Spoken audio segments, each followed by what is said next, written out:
All right, guys, this morning I got Nate Eastman. He is the Director of First Year Success, Professor of English, and what is it, Renaissance, Nate? You could, I'm a Shakespeare person, so Shakespeare Renaissance person? literature. Yeah, Yeah, that's great. Good morning, and how you doing today? I am fantastic, right? Okay. We've got a great incoming class of first year students. I've been talking to them for like the last week or so, and it has been wonderful, Okay. right? You Yeah, know, yeah, uh, that's great. Yeah, and you know, you think when you think a teacher, you think, oh, the guy's got the summer off, and he puts the book down on the last day in June, and it's just he gets to go do whatever he wants, like go to the mm, Caribbean or whatever. And but you guys are still busy getting ready for the next year almost immediately, huh? mm. Yeah. We've got a rhythm to this thing where students for the incoming class confirm in May. Then we have graduation, and so as soon as our seniors are off campus, we are working with the freshmen to get their stuff worked out. We're heavily international, so we've got a lot of visa work to do. We want to make sure that all of our students have everything together so that they can come here on time. Like all of those little things, the tiny details that make this place work. Right? It's all during the summer. Yeah. And are you able to make it a redundant thing where you can actually make it into a pattern so that you're like, okay, this is what I'm going to do again, and you kind of almost make it into like mowing a lawn? Yeah. It's like like housework. It's like seasonal, Okay. right? Yeah. So like May is like send them out and bring them in. Like June is like visa month and assessment month, right? And so on and so on and so on. It's All it's right. all, I was gonna say it's all very exciting. It actually is exciting, and that I landed on a Renaissance English professor is pretty cool. Um, so one of the things I like to talk about on the podcast that I Hmm. find the most intriguing is that I believe you don't pick your passion picks you, and you chase it. So how did you land on this job? How did you get here? Why did you want to do this? Oh, yeah. Okay. So it's a the short version of that answer is I followed the people. You know, I had thought about being a high school teacher when I went to college. And I had a kind of idea of like what college was about. My dad was an insurance exec, but one day when I was 8 or 9, is like I wanted to know how electric engines worked. So he sat down with like a world book and a pad of paper and like did some sketching, and we put together something that afternoon out of like nails, shelving brackets, and copper wire, right? And he was a Denison graduate, so he was always on that kind of stuff, right? It, it's like oh yeah, and just like building stuff. And so I had this idea when I was a kid that like when I'm an adult, right? Like an adult ought to be able to like um, uh, set a broken arm or change a diaper or like fix a car or read a poem, write a poem, figure out how to like lead people and figure out how to be part of a team and like all of that stuff together. And that's what I was thinking that like a grown up would be, you know. Um, and so, at least for me, when I was like thinking about how I wanted to get there, like college was a place to do that. I was from the suburbs, right? Outside Chicago, outside Toledo, and as great as that was, I don't think when I was younger I saw a lot of opportunities to do that kind of learning, right? Just like sort of like out in the community. You go into the backyard, like what's that going to teach you about magnetism? You know? Not much, not Um, much. Yeah. Yeah. Um, and so I went to college thinking I was going to be a teacher, and the I'm going to say like the people that I sort of fit in with, the people that I was talking to, that sort of led me to the professoriate, right? It wasn't a choice like, oh, I'm going to teach college instead of high school because, right? It was just the people that I was around were having those kinds of conversations, and I ended up going along with them.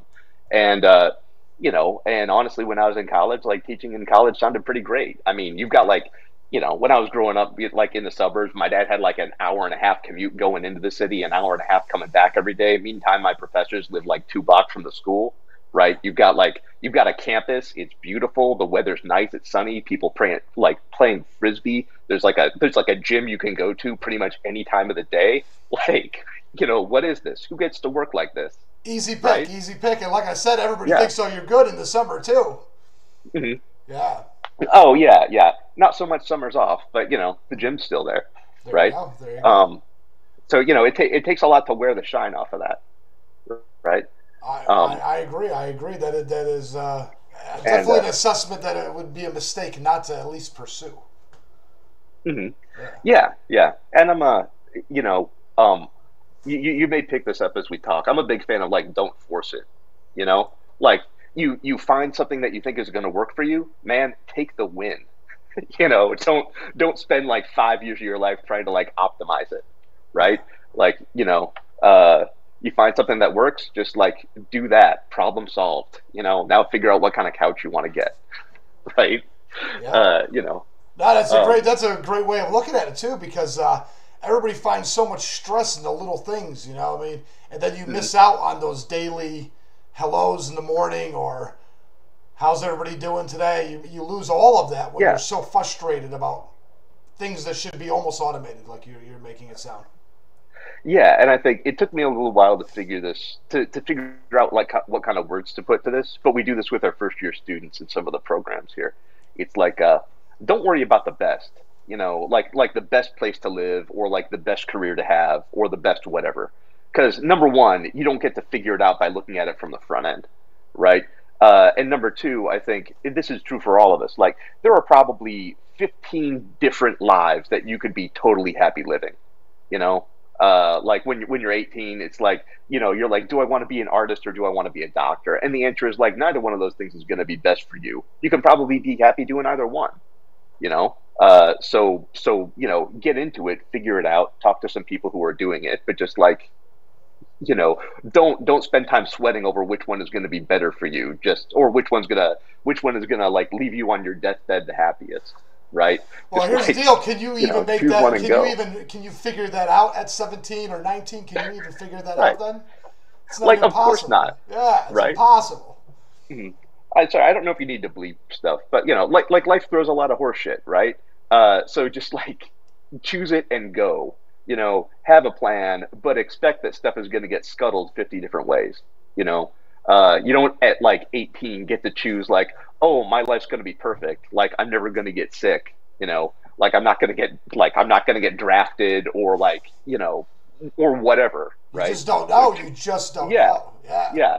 So a whole lot of life is just digging yourself out from under unexpected stuff, and that's great. But that means that when you've got something that works for you, take it, Oh, right? Because it's going to take a whole lot of time to handle all the rest of life's complexities. yeah, yeah, yeah. And walking through that door when it opens is such a fun adventure because you don't know how it plays out. And Hmm. if you are chill and you're just going through it, I think the meaning of life really is found in that adventure of figuring out all the little things that need to be fixed to get from high school student to college to being a teacher to being a college teacher to being a professor to being Hmm. uh, director of first year success. I mean, things escalate on their own as you Yeah, fix things, and that you hmm, don't know how that plays out until you get there. yeah, totally, totally. I think what's a good. I don't think you need to believe in like a benevolent God who throws you challenges in order to shape you for His purposes, right? But like, the Well, experience of life will help the you world discover was who the already meant to have enough experiences all by itself there. Yeah. Yeah, yeah. Just that stuff just helps you figure out who the world needs you to be, if that's the right grammar. Well, it does feel like there is like a set parameter where you have to confine yourself to a certain extent. I think it's just the way nature was designed. I guess I don't know. It's kind of wild the way it works out. But Hmm. how do you land in a Quaker school? Like, I mean, I'm not a Quaker, Okay. right? Yeah, So I don't I think was there's gonna any say, Quakers left, is yeah, there? yeah.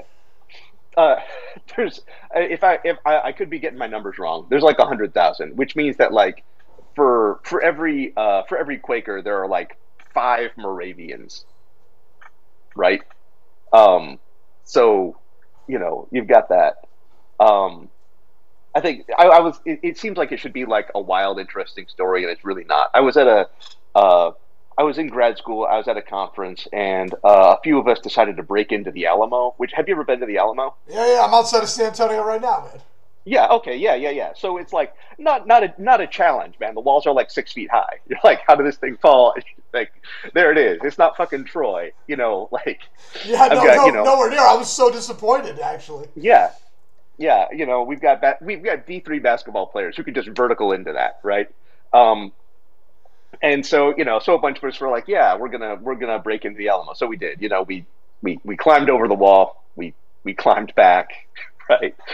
A good time was had by all, and then like one of the people that I did that with, probably 4 days later, was like, "Hey, there's a job opening at Earlham College. Like, ever hear of it?" And I'm like, "Nope." And he's like, "I think this would be good for you." I'm like, "Okay, okay." Like, I'll take that feedback.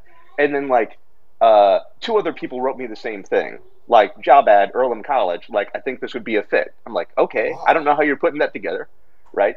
And I didn't apply for it that year. I wasn't like when I say I wasn't ready, I mean I didn't have my PhD yet and wasn't close. But a year later, the job was still open, and so I went for it, and it turned out to be a fit. Nice. So Okay. Yeah, it's right. funny how that, So that, I that dropped. It was like they were airdropping from the phone or something, man. It just kept hitting you three yeah times yeah there. I like that. yeah yeah. So I owe it to one night at a conference where we decided to climb the wall at the Alamo. Like, I don't, that's that's where it landed. I've been here since. Okay. So almost 20 years. So how long were you in San Antonio? Oh, I was just there for a weekend. I was there for a conference. Okay. Like, it was great. It was fantastic. Like, Yeah, love the Alamo. yeah, the Right? city's a lot of Uh, fun too, man. And it's not a big yeah, city, yeah, but it's big enough where I think it's hmm perfect. yeah. And so yeah, San Antonio was great, but I owe my job to it somehow, Yeah. right?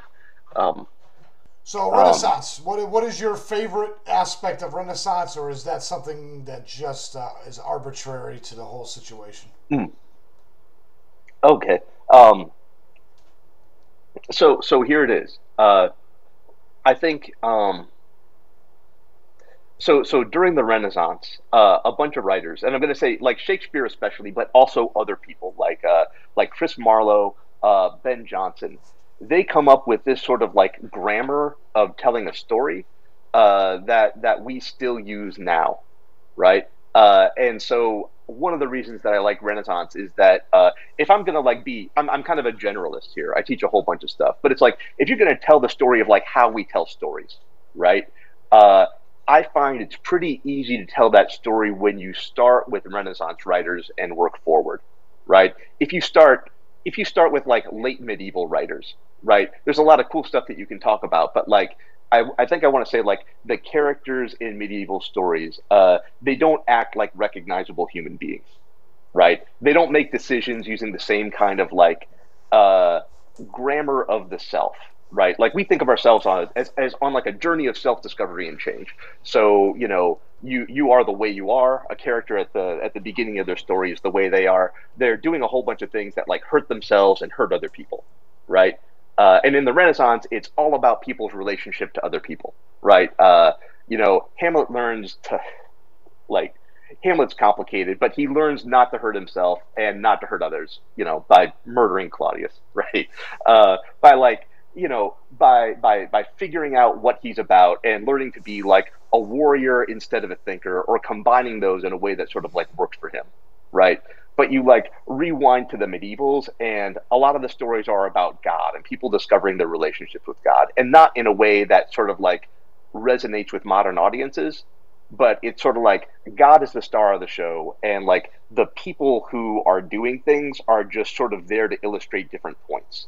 You Yeah. know, you read something like Everyman, and you're like, this is like, I don't think any high school or college student reads like Everyman, or like, yeah, reads like Everyman, and they're like, this guy speaks to me, like, It's not with easy. his It's not easy yeah to do either. It's really not easy. yeah. But yeah, So but we yeah. learn from a story. I think that's one of the Mhm. reasons why you get a good book. It's not just a list of do's and don'ts like the Ten Commandments or something. It's someone like David living through and making a mistake, or Yeah, Hamlet yeah. making a mistake, or learning how to get it correct. Mhm. And as he learns, you're actually getting a visual of how that list would be played out. Yeah, yeah, exactly. Right. Like you think of like, you know, every story is like a character on a journey of self-discovery and change. Yeah. And they either figure out the stuff they need to figure out to be who they need to be, or sometimes they don't, right? They just crash and burn.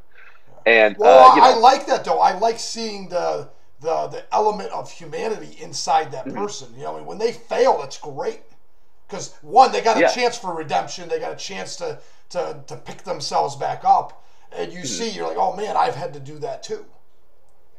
Yeah, yeah. So so those characters are relatable on that level. So like why Renaissance? And I think that's my answer. You know, when I'm thinking about how to piece it together, I can talk about, uh like a movie like The Wrestler, Darren Aronofsky, if you remember that from like 15 years ago with Mickey Rourke, right? Yeah, I yeah, can take that, I can compare it to King Lear, and like you compare those characters and you get something out of it, right? You can talk about similarities and differences in a way that are insightful, right? very cool. But take it back a little earlier to a play like, I don't know, like Gorbaduke, right? And you're just like, what is this, right? It's like comparing apples and airplanes. You know, there's not enough similarity to pull stuff out. Fair enough. Yeah, and you could try with your mind to make correlations, and it just never occurs, or you Yeah, just yeah. sound like you're trying too hard, and it just doesn't play. It doesn't play to any audience at all. Mm. So, So, how does it work with tenure? How many years do you have before you have to say I'm going to put up the hat, or how many years does it oh, take to give okay, you that? okay. So I just made full professor a couple years ago. So I've got another, and that was after the, like we're on a pretty standard process. You know, you can go up for tenure after about 7 years, and then you get your first chance to go up for full after another 7 or 8, Okay, right? And then so that means I've got maybe 20 more years, right? 20. Uh, I was gonna say, assuming I don't retire early, right? I'm a college professor with 3 kids, so that's not happening, right? Uh, Yeah. Boy, does but that throw yeah, a still got monkey another wrench in 20 the years. overall plan. That's for sure, man. You don't realize how expensive it is until it's expensive. Yeah, yeah, like it's all good. So yeah, so I've got about another 20 years of this. Okay. Yeah, I wish I would have went into academia more. I really enjoyed it. It just didn't fall in my lap. I ended up doing construction with Mm. my dad for years. I enjoyed it. I Okay. had fun. But like you said, I just went with the flow. You know, I didn't put a whole lot of thought into it. I just said, okay, this is available. Let's see where this goes. Yeah, I gotcha. Well, sorry, what kind of construction? I'm curious. It was remodeling. We ended up, Okay. as the years went on, we stopped doing kitchens and bathrooms, and we ended Mhm. up just doing new construction siding, Got it. Got it. which became our Achilles heel. We got really good at specializing at one thing, but when Yeah. the recession hit there, what was it, 15 years ago? Yeah. It Yeah. wasn't like the recession now where everybody's just getting richer. It was the houses just stopped being put up altogether. And our Yeah. name Yeah. our name wasn't out there in the remodeling world. It was just in Hmm. that new construction with those two brothers. And it slowed Hmm. down really hard for us for a couple of years. I remember my dad being pretty upset. Yeah, I can imagine. Right. Yeah, that was a rough year for everybody. Yeah, Well, longer than a year. yeah, I think that Right. was more like 2 years. Hmm. Like solid 2 years. I ended up working with the federal government for a while after that, to be honest with you. That Oh also yeah. fell on my lap. Yeah. Yeah. And what were you doing there? I Like. was a CNA at the VA hospital. Oh, okay. Yeah, yeah. Great health insurance. It worked out pretty well. It was 11 and a half years. Okay. Wow. All Yeah. right. And then, sorry, It's, can I ask what you're doing? Yeah, can I ask what you're doing now? So you were CNA for 11, 12 years, yeah. right? Yeah, probably more than like 12 years because I had an opportunity where I was guaranteed a job, but I had to get certified and I had to go put a little experience in at a private place Mhm. first before they would guarantee me the job. Got And it. Got it. so I did have to man up and do a little bit harder version. I ended up in like a psych ward just dealing with all kinds of wild stuff. But the 9 to 5 became kind of soul crushing. Yeah. I don't know how else to word that. Do you know what I mean? Because it was like, Oh, okay, yeah. this is Yeah. stable. This is guaranteed to pay the bills. This is guaranteed to keep everybody moving in the same direction. and I'll get 5 weeks vacation and blah blah blah and all that stuff. But guess what? I'm going to be doing this exact same thing next year, and I don't. It's not a. There's no journey involved at all. I've eliminated all the trials and tribulations were gone. You know, any need to adventure was ripped away from me, and it ate away at me. Yeah, I'll believe that. Weird. Sounds weird, but that's the honest to God truth. No, I 100% feel that. You know, I think you know, it's like 9 to 5, but like the routine attached to it is longer. You know, so you're like, if you're getting the kids ready in the morning, your day starts at 6, and then like you've got 5, and if you've got kids pick up or like their sports or whatever, all of a sudden you're into like 7 or 8 o'clock, right? So like all of a sudden it feels like your whole day is built out of routine, right? Yeah. Not only that, but I was like, okay, I want to go to the gym. Well, you got 6 kids. There's no going to gym at 3, 4 o'clock. There's no going to gym at 7 or 8 o'clock. And who wants to go to the gym at 11 o'clock at night? So I was getting up at 4 o'clock in the morning, going to the gym. Then I was getting everybody up. Then I was getting everybody to school. Then I was going to work. Then I was picking everybody up. And before you know it, like you said, it's 7:30, 8 o'clock. And guess what I'm doing tomorrow? Nate? Can you guess? Can you guess? And it just... I couldn't do it. I couldn't do it anymore. I mean, there were circumstances where I guess I could have, but I found a way to do some financing, and then I got a couple channels on YouTube. I got the Spotify thing with the podcast, and it hasn't paid the bills entirely, but I'm getting there sooner than later, hopefully. Okay.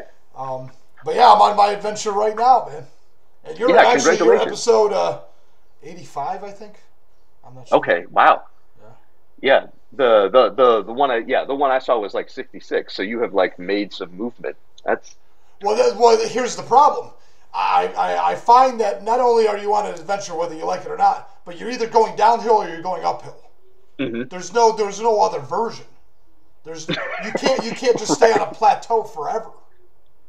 Eventually, those NASDAQ lines or whatever they're called come to an end, and you fall down into the valley, or something happens. You're going to find a river somehow. It's not just flat forever.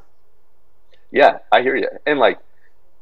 And so I hear you on this. Like my experience has been like people need some degree of like structured challenge, you know, and it doesn't have to be in every part of your life, but like, you know, I think like with kids and family and stuff, you've got this routine, and it's really hard to tell at the end of the day, like whether you have done better that day than the day before. Right. But like, yeah, with podcasts and subscribers, with a business and revenue, with a gym and just like weight on the bar, right? It's just like, okay, I can see myself making progress. And that feeds, you know, that feeds the something. ego, I guess. It feeds the necessity to come up with a new idea. Yeah, because this evolved several times into what it is now. Because that wasn't the original plan. It was supposed to be me and my oldest daughter just ranting back and forth. And somehow I'm talking to you, so I don't know. I don't know if I would have known what it would have taken to get to this point, I probably wouldn't even have done it. So there's a lot to, you know what I mean? There's a lot to it. Yeah. That's half the fun. I hear that. You know, every time I do something, I'm like, it was like 10 times as much work as I thought it was going to be. And thank God you didn't know that. Thank God you didn't know. Right. Yeah. But I find that you're stronger than your circumstances, and you can overcome more than you think you can, especially if you say, I'm going to do it. I try to take all the obstacles as like I'm going to the grocery store. When's the last time you said, I'm going to the grocery store, and you didn't go? Like you got in the car, you got halfway, you said, oh, no, there's a stoplight, I'm just going to turn around, or they're doing construction, I'm not going to take a right, I'm just going to turn around and go home. You fucking go. You get to the store every single time. Why not do that? Why not treat everything else you do that way? I'm going to do it, so I'm going to do it all the way. If that means things are going to change a little bit, so be it. That's actually part of the fun of not knowing how it plays out. Yeah, I hear that. You know, if you get too attached to how things are going to work, if they work perfectly, man, everything's a disappointment. Well, right? what was it, Dostoevsky or whatever his name there, that Russian guy? Didn't he say if we had the chance to just eat cake and reproduce, the first thing we would do is just destroy everything just to see some kids? Right. Yeah, I think that's about right. People need challenge, you Yeah. know, and I don't know that we bring that up often enough. Well, I think that's one of the issues with the modern kids now is they don't have a lot of challenge. I mean, okay, I don't know how old you are, but I'm 45. Yeah, yeah, I haven't yeah, seen yeah. a whole I We're haven't saying seen a whole lot of challenge. it. Really adverse like a Great Depression. We didn't see that. We haven't seen anything like that. And I'll be honest with you, I've said this before. I think it was one of the best things that ever happened to us. You know, my grandfather didn't die, but I'll tell you what, he was a pretty rugged guy, and he'd be damned if that happened to him twice. So he paid cash for his vehicle, he straightened his nails, and he just. So you had this whole generation of guys that were kind of tested without having to go to war, without having to like starve to death or any crazy stuff like what happened to Pol Pot or the Russians and stuff. Yeah, And yeah. I think it's like it was a nice reset every 40 years. Hmm. Yeah. No, I hear that. Although I think, like, honestly, man, I don't know what the last few years have been like for you, but I feel like 2020 to now, like we have been through that. Right? That To a was certain extent, yes. And I think yeah, there's a lot more coming than we realize. So, yeah, I'm yeah, wondering yeah. if kids. I know you're right. COVID was a big deal. The whole Mm, like stay in your house for a while. Um, but I don't know, man. I don't know if that was really a test that had more. Like I said, I've got a pretty good sized sample of kids, and I got a mm, pretty good age range, and it doesn't feel like it really had the impact it needed to really mm, jumpstart someone to really push. Like there's not that there's an emergency, but there's only so many years in your life to have mm, that urgency in set. Like my grandfather, he knew. He's like, I'm going to make sure this house is paid for. I'm going to make sure my wife is taken care of. I'm going to make sure the mm, house looks good. I'm going to, I mean, there was all these levels because, he didn't just work the 40 hours. He worked the mhm, 40 hours plus he fixed his car and all this stuff. And a lot of guys nowadays don't have that. I do my 9 to 5. I can put my head up now. I did what was required of me. Someone mhm, else will fix the car. Someone else will fix the pool. Someone else will fix my house. Someone else, yeah. And I think my kids, because I made them even squishier. My kids are squishy, man. They got it really soft. It's not bad. It's not a bad life.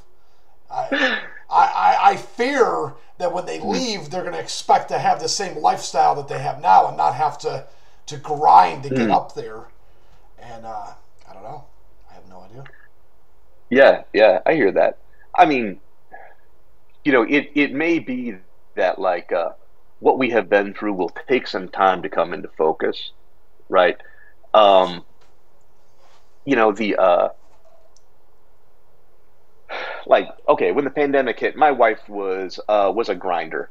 She was director of a medical laboratory, right? So you can imagine that COVID came along and just like hit her sideways, Yeah. right? Yeah. Fast forward now, like huge priorities change, right? We had just had her second child, and she didn't get to be around for any of it, right?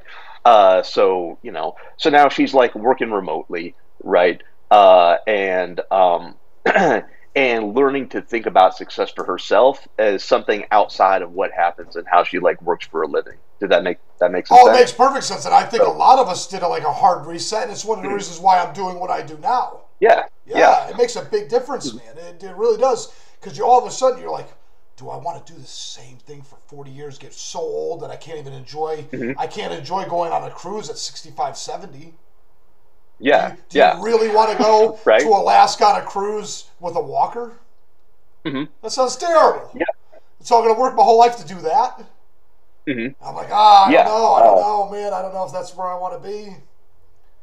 And I had a similar kind of wake up, and for me it was like like 2020. I was just making full professor. I was chairing convening our English department because that's our word for it because we're Quaker, right? And it's like I am getting some incredible students in like our first year seminar program. I mean these kids they are capable, they are driven, they are interested in the whole world, right?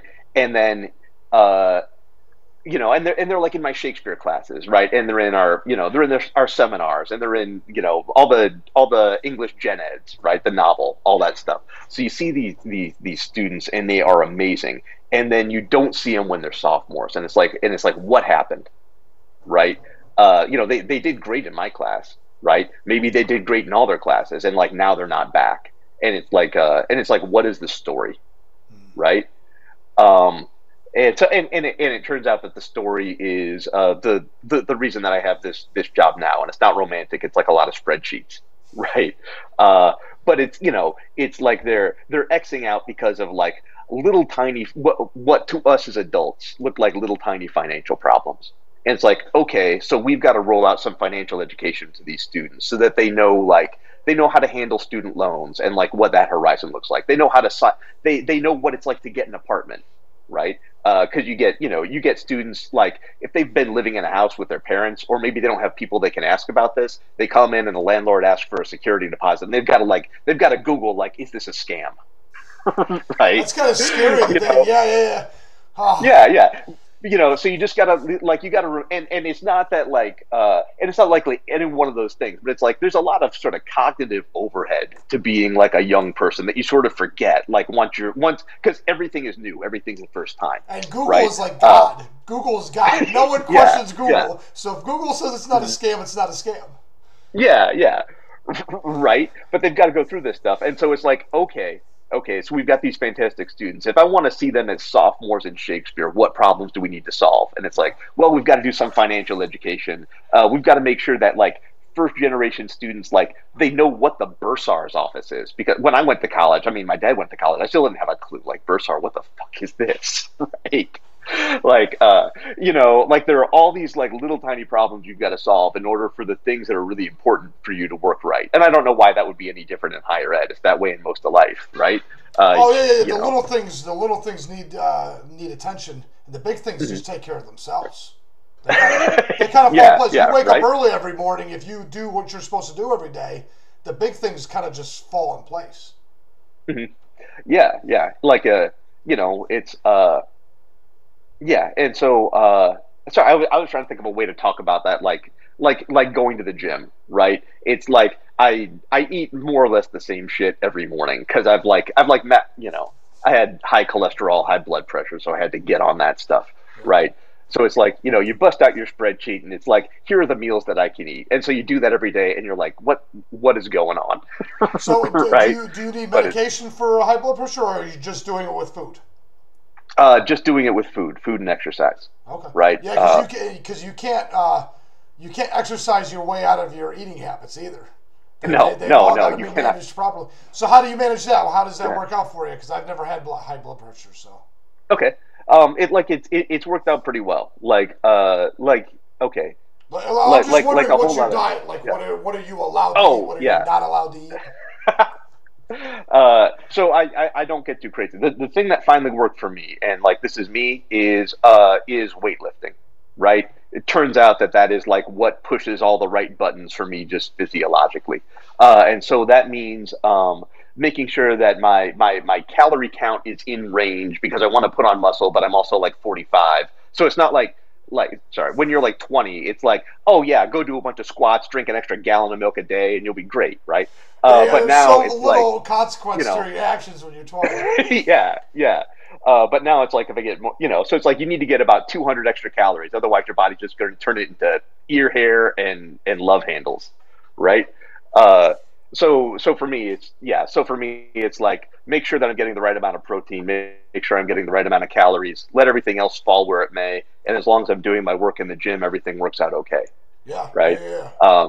But yeah, it's like a lot of life is like that. If like once you figured out your plan, if you do like your each day stuff, right, like everything works. The big stuff takes care of itself. Yeah. Right. There's definitely a correlation. There definitely is. Yeah.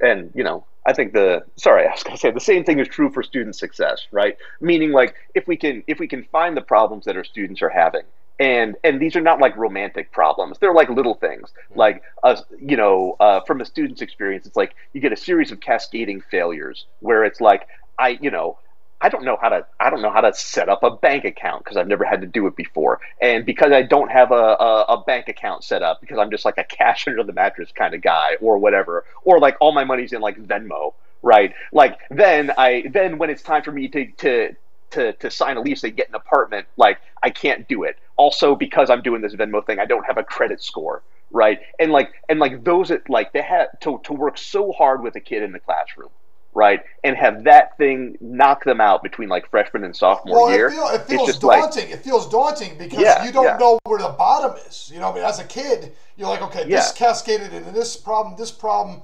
caused two more problems, and all of a sudden you're overwhelmed by the here and now, and you don't see how far deep it can go, and you're freaking out. yeah, You shut down. yeah, yeah, Fight or right, flight, and neither one works when you got to solve a problem.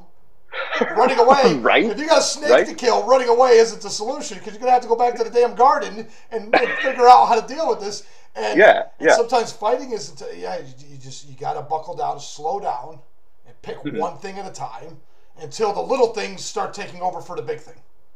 yeah, yeah, totally. And it's just like, there's this weird middle ground, like, what's a good way to put, like a student who doesn't open a bank account, who just like Venmoing it. They don't know they're making a bad decision. This has not been advertised to them. It's not like, sorry, we're the same age. So like, like in Dare, somebody's going to offer you free drugs and you better not take them. Like, roger that, right? Like, solid, so it's not like these are students who are just like grabbing a handful of rando pills and downing them, right? This is like, No, you know, these are kids that said, okay, I'm gonna do what everybody told me is right, and I'm just right. going to play along with the norms. And as you go down the rabbit hole, you don't realize that mom and dad made it soft or easy, and you got to actually figure some of this out from scratch. And I don't know. I'm wondering. It's going to be a wild way. It's going to be a wild experience to watch the kids do what they do, and see how they play it out. Because things are changing. That's another thing I wanted to talk to you about. Yeah. AI is going to change things so much. How do you see your job being affected by people being able to write papers in a matter of seconds? That you can't prove that ChatGPT actually did it, because if you run it against the internet, it doesn't look it looks authentic. Yeah. So the way I'm gonna do this is like I made a huge mistake. I'm going to say 25 years ago when I was first like a teaching assistant. Right? Like Wikipedia started being a thing, and like everybody around me, right? Everybody else who was teaching was like, how do we make Wikipedia like not exist? Not an Right? option. Yeah, that's the wheel, man. Yeah. You're not unwheel the wheel. That's not happening. Right. Yeah. So you can't unwheel it, right? So I made that mistake too. And so I got on the right end when these bad boys came out like 15 years ago, right? It's like, okay, all of a sudden you've got every student has a device that they can use to look up like pretty much anything, Yeah. right? And a bunch of people around me are talking about like, how do we keep this out of the classroom, right? How do we prevent this technology from changing the way we do things? And it's like, no, that's the wrong end of the stick, right? It's like, how do we use this? And so on like ChatGPT, I at least am in the same place, right? The question isn't like, how do we prevent ChatGPT from being used? It's how do we create an environment in a class where students are going to be able to use this thing to get where they need to go, And just right? magnify what they were already going to learn.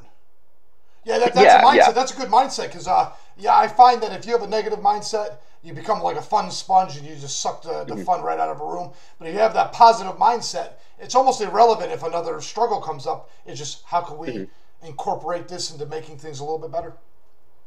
Yeah.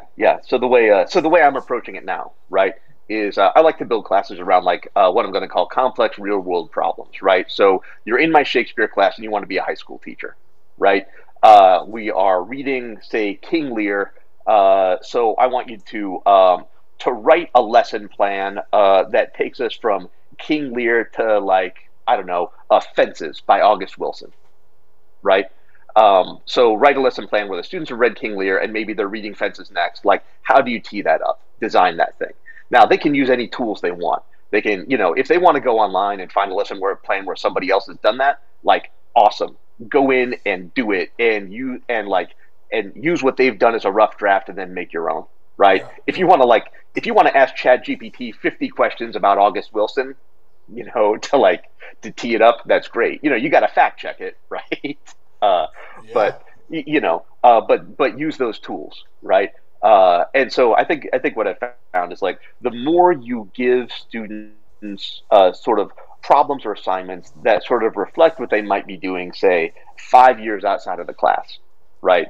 The better off you're going to be, sort of like all around. But the better off you're going to be when it comes to working with new and emerging technologies, Yeah. right? Yeah, no, that makes sense. So that's so at least right now, that's where I'm at with it. Yeah. No, that sounds like a solid plan. I think that, honestly, how much of a circumstance can you avoid outside of playing that? You got to play the cards the best you can. Yeah. But yeah. But not just that, but it seems like a lot of jobs are going to be taken by it too. I'm looking at, like, the banks are basically irrelevant. The building themselves are irrelevant. When's the last time you went inside the building and said, "Sir, I need you to physically help me do this," which I can do with my app. I can cash my check if someone gives me a check, a cash check. You can go to ATM. I don't even have to go to an ATM machine. I can go to a grocery store and I can take out $100. Yeah, it just the banks. So you're seeing the AI stuff kind of eat away or chip away at some of these white collar jobs, and it looks like blue collar jobs. One of the first podcasts I did, they had this robot arm. We were talking about AI and self-driving cars and all that stuff, and they got this robot arm that looks just like the ones that build the cars and do, like, the little spot welding and stuff. It's got all the elbows. Oh yeah. That sort of It was making a coffee. Okay, love it. It made a coffee all the time in this giant box, and all you did is put your $10 in, and you watch this thing make you an espresso, and it was done. And that it kind of eliminated 10 people, the need for 10 people. Just need one engineer in the back making sure that everything on tap worked.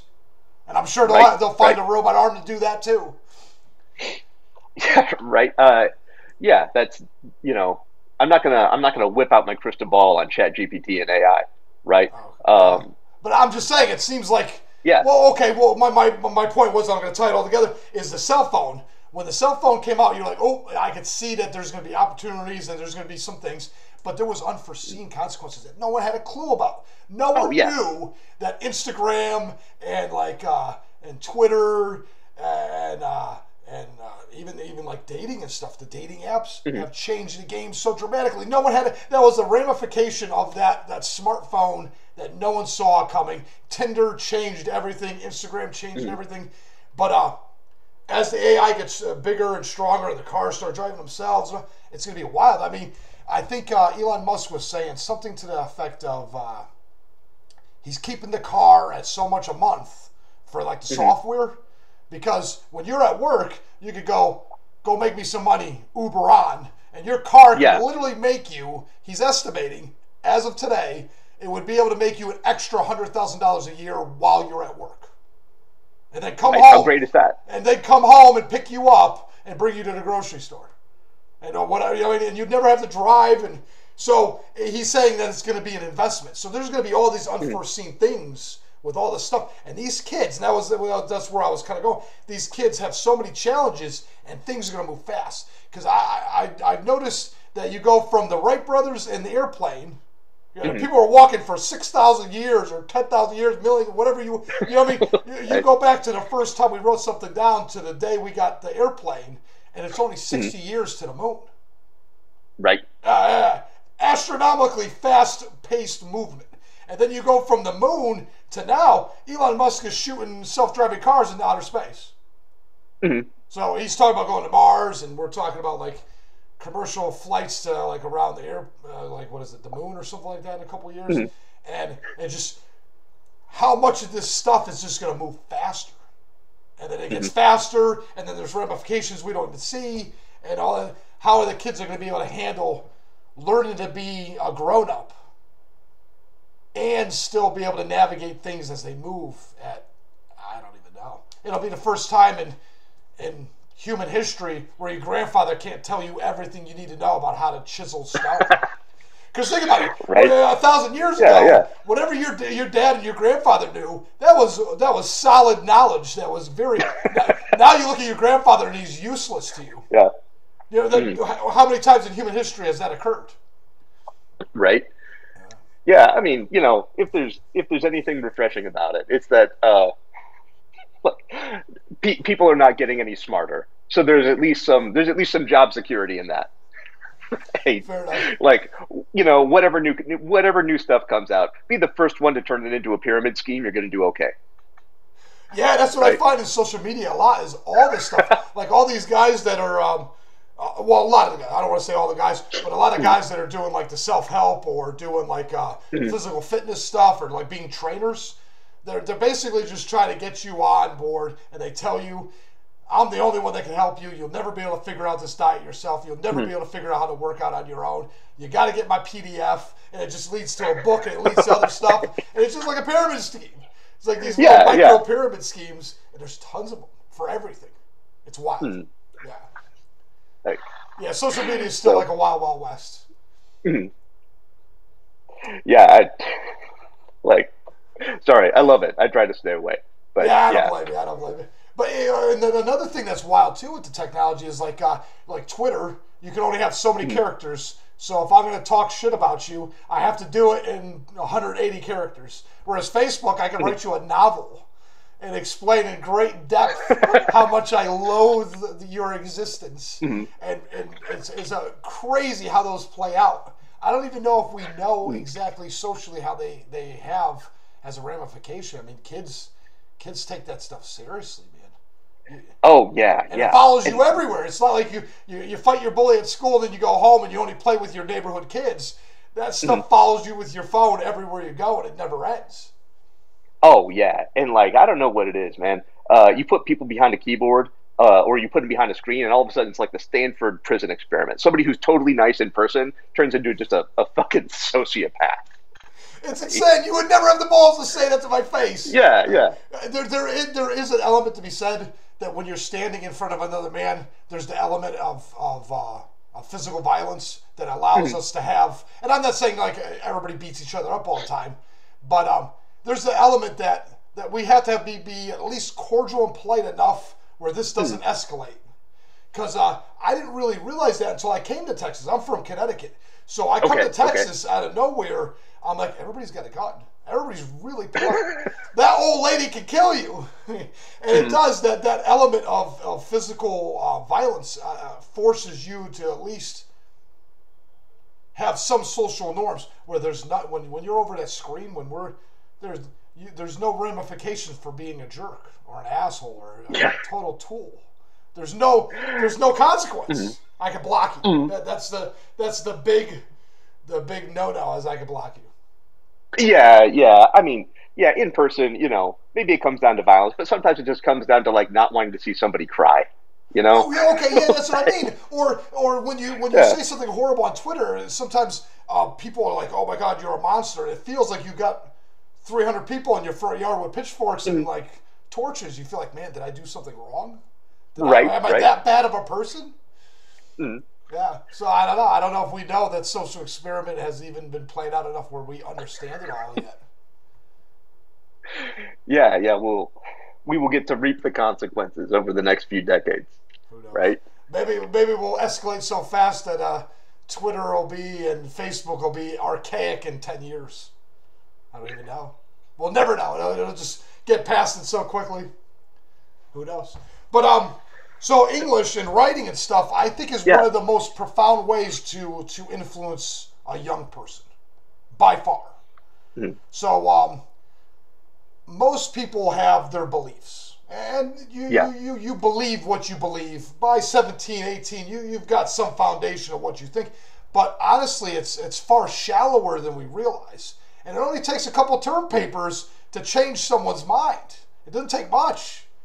Because most people, original thought's hard to come by in and of itself, Yeah, right? yeah. Because most people have already written down most profound thoughts, and we've already talked about most things, and most stories have been written out, and it's very hard for you to authentically come up with your own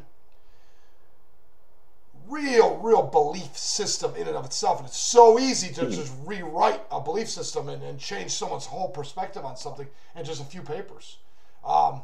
Do you find that to be like a pretty important, I'm trying to think of the word, responsibility for you? You know, you got all these young minds to mold and stuff. Is that something you find a daunting task, or is it just a mundane part of the daily routine?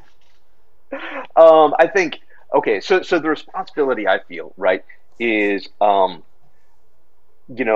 don't know that I want to change what students believe, but I do want to change how they approach knowledge, right?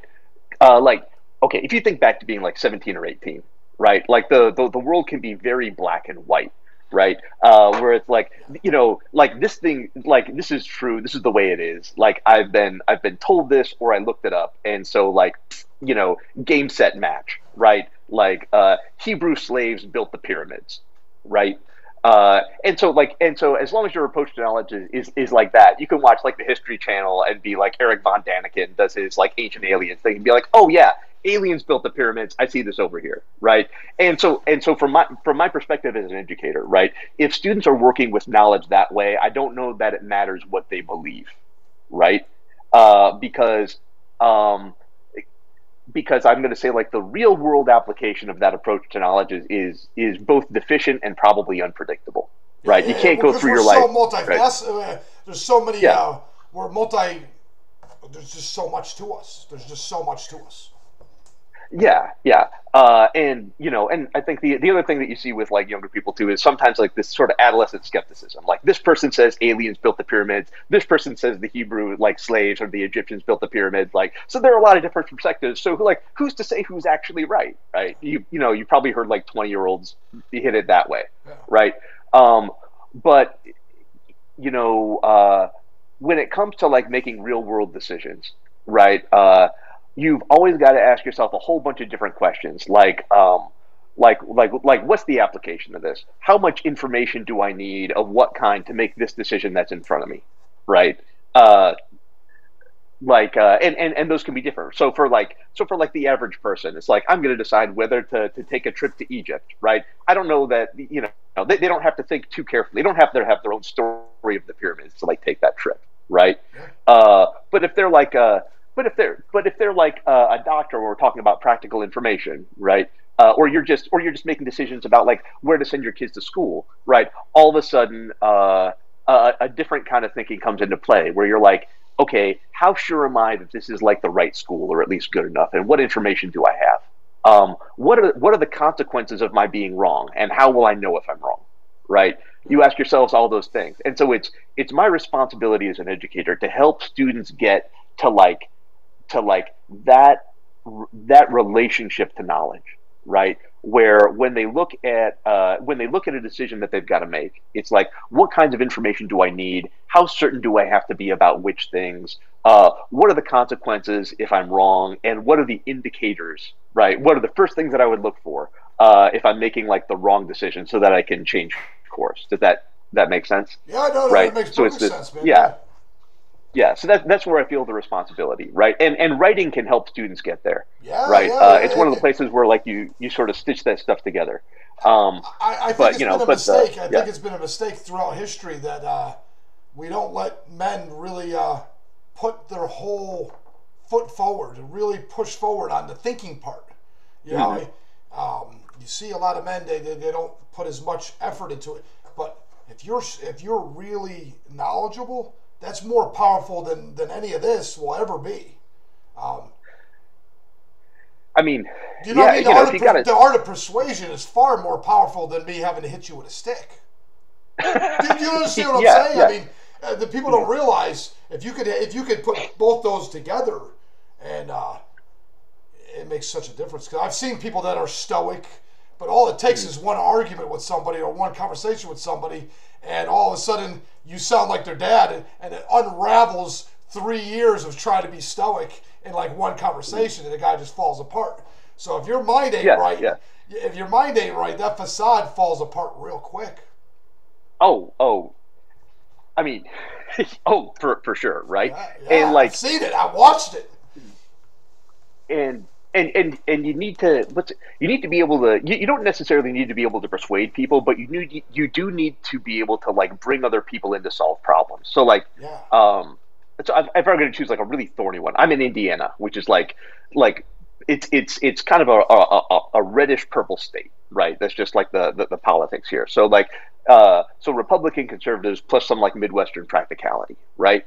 So like my youngest two kids go to a daycare, and like there are okay there are like lots of arguments we could have about how to make the daycare safe, right? And if we're talking about ideas, like probably no two parents are going to agree, right? Somebody's going to be like, well, it would be nice if we didn't have like, you know, guns for sale in Richmond or some shit, right? Or at the daycare we're like a gun free zone, right? And like that's like maybe that's true, but you're not going to get there, right? But there are things that you can agree on, right? If you're willing to like put aside big ideas for a second and look talk for about those solving compromises. problems. Look for those small Yeah, compromises, yeah. so the big ones take care of themselves. Yeah. So like, you know, if we make it like, how do we keep the kids in the daycare safer, right? It's like, okay, maybe the daycare entrance, we're gonna put some security doors there so that parents have a code that they can use to go in and get their kids, but some rando just can't wander in off the street and like, you know, and do whatever, right? And that's not like a big ideas approach. You don't have to argue out like gun control. You don't have to argue out like, you know, assault weapons bans versus like good guys with guns, right? That's not a productive conversation, right? And so that sort of yeah. So there's that approach to knowledge too, which is sort of like if you're looking at a problem, what kinds of solutions can you find by working with other people, right? Yeah. Instead of thinking about like a paper as a place where you were like going to argue a big idea and try to convince somebody else using the evidence that convinces you, right? That's just I'm not going to say it's a no-win. It's very rare that you're going to change somebody's mind that way, Okay. right? But that doesn't mean you can't find solutions to problems. Yeah. Yeah, no, I agree. Because the goal is to find solutions. Because there's no better strategy. There's really no better strategy. Arguing, I don't even watch the news at all. At all. Just, I found myself arguing other people's viewpoints. I'm like, are you really going to sit there at Easter and you like have an argument with your aunt and uncle? I'm like, Yeah, like is it really worth it? It's not even my opinion, technically. It's someone else's. yeah, So I was yeah. like, I got to stop listening to this nonsense because none of it matters. It really doesn't. It's exhausting just thinking about it. So I'm a better man for it. I haven't watched the news in a long time. Yeah, I mean that's probably a good move. You know, there's a kind of stress to being exposed to bad news where you have no influence over the outcome. And it's like all the time. Right. It's like nonstop. It's like Yeah, yeah. nonstop. It's just henpeck you to death with stuff that doesn't really matter because in 3 months no one cares. Yeah, You know, and they moved on to something else and it doesn't even matter anymore. And you're still dead set on that stupid idea. It doesn't even matter. It doesn't even matter. right. I don't know. Well, I appreciate it, Nate. This has been a pretty cool conversation, man. Well, thank you. It's a good talk. You know, this is like the if I weren't talking to amazing students, I would say this was the highlight of my morning. But it is great. Okay, very cool. Right. Okay, so we're talking epic. These guys are pretty amazing young men and women then. Yeah. I mean, we're you know, we're a small college, right? We're heavily international, and we've got like a lot of academically successful students, and so just like to a person, right? You know, if somebody's making the decision to come here instead of like go to like IU or something like that, you know, they've got like a backstory on it. They've got a reason, and that's always nice to. It's always nice to sort of like to get into that a little bit, Yeah, right? yeah, it's intriguing to hear how people get through their journeys, without a doubt. Yeah. And I'm not gonna lie to you, Nate. You're the second guy, second professor I've talked to, and Okay. my first inclination was going to be that you guys were going to be more activist-like mentality, and the guy was the last guy before you was African studies, and he was phenomenal. He was a great guy. He was very open-minded. Everything. It was a very great open conversation, and same thing with you. I'm really intrigued by how down the middle of the road you guys are. I assumed that college, because you hear these stories. Oh, and, yeah. I just paid off my student loan, so I haven't been to school in a long time. And it just, you think, you see, like, it looks like riots at school sometimes. It looks absolutely insane. And I just don't know what to expect, you know? I mean, you know, people are people, right? And like you get a cross section of college professors, you're just going to get a cross section of like regular people, right? That's one of those things. You know, you've worked in a bunch of different places. I don't know if this has been your experience, but it's like every place you go, you're meeting like the same people over and over again. It's just like at different levels, different industries. It's like the same. It's like the same 20 personalities, just like yes, it's right, so wild, right.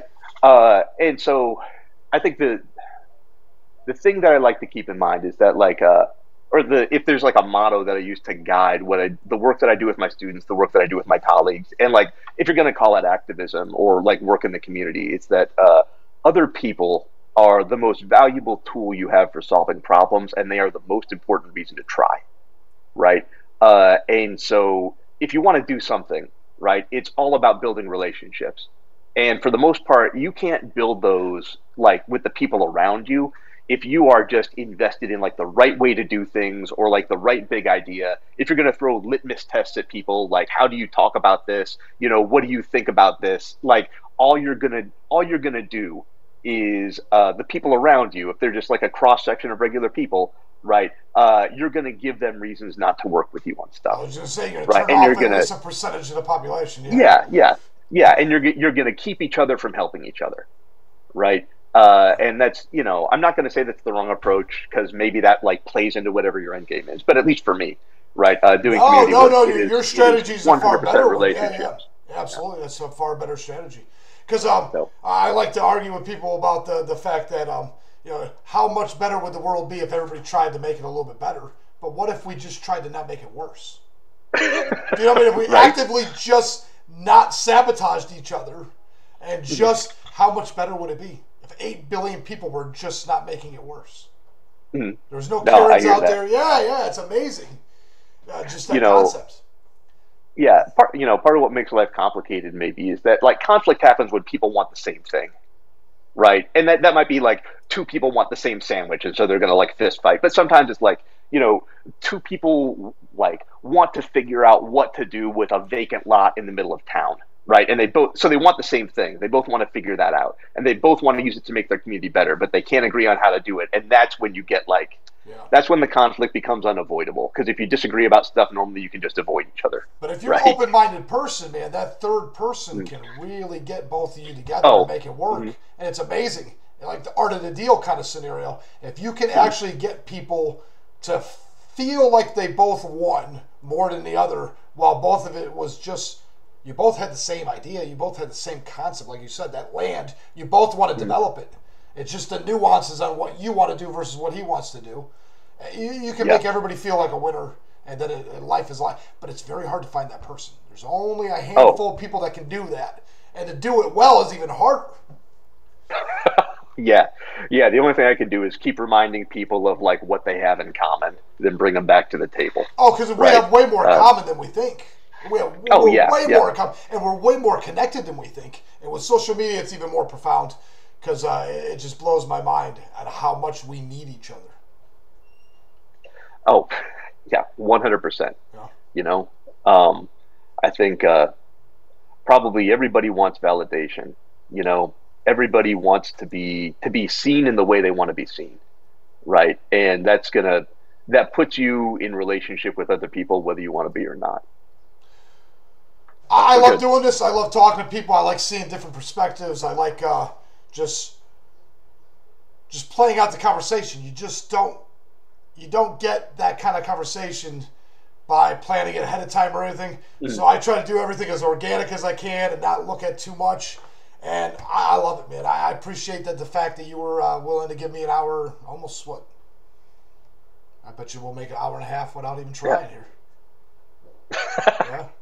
yeah. I mean, I'm happy to, man. It's great to talk. Yeah. Right? So what were your expectations with a podcast? Because I just did like a dry email for 40 people and try to get a Yeah, yes, and I got one yes. I got one yes. yeah. I mean, I don't know that I had expectations. You know, like I'm not a huge podcast listener, Okay. right? So if I were going to go from my experience, I half expected true crime because that's what like 90% of this is, right? Yeah. Right. Um, but But yeah, this has been nice. I think you said it was going to be like an organic conversation, and lo and behold, it was an organic conversation, right? But when something's new, I try not to come into it and like make it be the thing that I thought it would be, That's awesome. right? I love your mindset, Nate. I love your mindset. It's really it's not something that comes naturally. A lot of people have to work really hard to get where you're at, and it seems like it just fell on your lap to just have this demeanor about you where you're like, okay, let's do this. Whether it be climb that wall for no fucking reason, or talk to me on a podcast, or become a professor, just let's see where it goes. Mhm. Yeah, I mean that's like, sorry, I can't put a bow on that, right? But I think, part of happiness is an openness to new experiences. Because if you expect to be able to control stuff, like the more you try, I think the less happy you're going to be. Or at least, sorry, that's how it's worked for me. I'm making that advice, right? The more I try to control things, the less happy I am, right? Yeah, that's a good point. Yeah, because now So you're micromanaging stuff that wasn't meant to be micromanaged. yeah, yeah, It'll and like tell you. It'll tell you when it's broken. right, exactly, Yeah, exactly, you know, well, how many times do you see someone fix it until it is broken? right. I've seen people, and they're all stressed out all the time, and their minds are going all, and I'm like, calm down, slow down, let's fix these three things, and let's just move on. It'll break again later. Let's just move on and enjoy the moment while you Yeah, get a yeah, chance. Yeah. yeah, and with a lot of stuff like with a lot of the work that I'm doing, right, trying to make sure the students are succeeding here. It's like we don't have to be perfect. We just have to be better than last year. So we'll change a couple of things. We'll figure out what we're looking for to see whether we've made the right decision or not. And then pivot. Then Make you sure. pivot a little bit. Yeah, yeah, yeah. That Yeah, actually sounds yeah, like a pretty cool adventure. It's like a never-ending adventure, actually. So yeah. maybe your 9 to 5 is a little bit better than mine. Mine was soul crushing, man. Oh, Yeah, I can see how that would happen. And like not like teaching English was soul crushing, but it was kind of like, do I want to be here? Do I want to be where I am? And I don't like. I mean, like specifically teaching classes like year after year, building good relationships with some students, but then seeing other students just bounce out of college for reasons that seem like I was going to say for stupid reasons. Not that the students are stupid, but just like because we have a problem that we're not fixing, or they have a problem that we could help them get ahead of, but we don't, right? And once you sort of see that, at least it was really hard for me to say no. Let's leave it the way it is, my people right? die for a lack of knowledge. Right. Isn't that crazy? How much that value is, knowing how to emotionally read someone, or be able to read a situation, or be able to tackle a problem. And you're right, man. You're at that pivotal point. You're working with guys and young ladies at the perfect time in life where everything kind of transitions. I've got to get a bank account. I actually have to put my big pants on and figure this out. And not only figure this out, but use this to figure out the next thing. Right. Yeah. Right.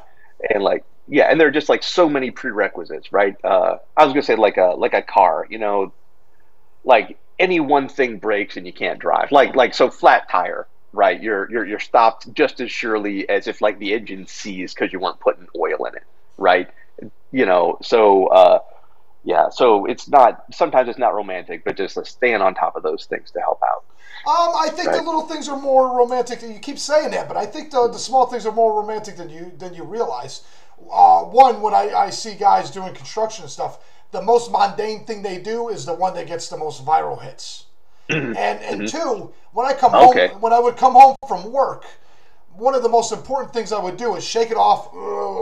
Yeah, he was annoying today, but I'm gonna fucking walk in that door and smile. I'm gonna say, "How is everybody doing today?"